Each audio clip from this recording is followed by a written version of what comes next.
I am the Vicar of St. Bede's. I preach with much conviction.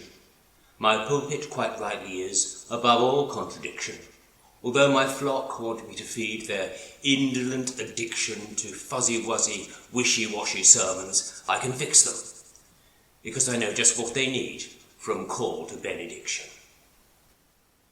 My inspiration's drawn each day from my own Bible reading, and since I know just what to say, I find I'm never needing that touchy-feely stuff they call the Holy Spirit's leading. It is enough to find a page, then with a pin proceeding to stick it in, and that's the verse I know I should be reading. At the funeral of a lady who was much too fond of gin, I preached an appropriate sermon to the dear old lady's kin. Jeremiah 6:29 is where I stuck the pin. The bellows fiercely blow to purify the dross within, but the fire burns in vain and does not purge the sin. The prophet, though, had not foreseen this interesting occasion. Perhaps the relatives should not have chosen a cremation.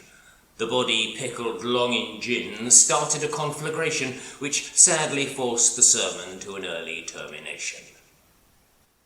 When christening some baby twins, my stick-the-pin-in plan chose Genesis 27:11, and here's how it began. Then Jacob said to me, "How very smooth I am! But behold, Esau my brother is a hairy man." And they were twins, my pin stuck in the right verse to apply. Yes, it was uncanny, but as we said goodbye, I was accosted by the granny, who looked me in the eye.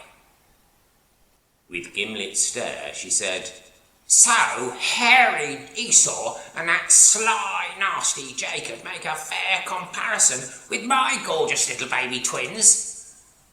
And then she kicked me in the shins. A vicar's life 8 days a week is lived beneath the gaze of pagans and parishioners. There are no holidays.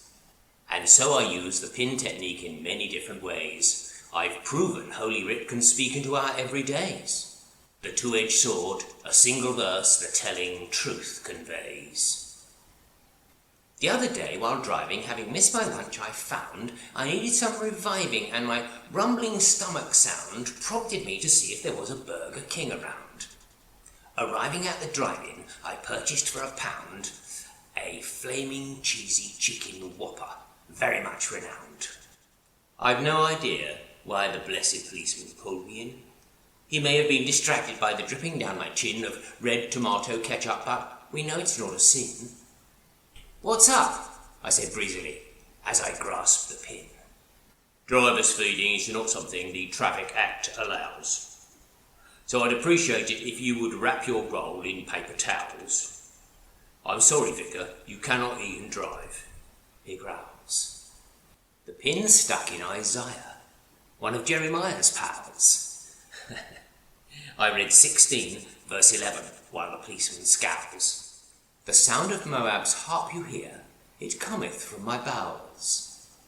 Such exegesis, I assert, is never elementary. The pin stuck in is just the start. One needs a point of entry. And then my life experience and wisdom supplements the verse it picks from Holy Writ. The two are complementary.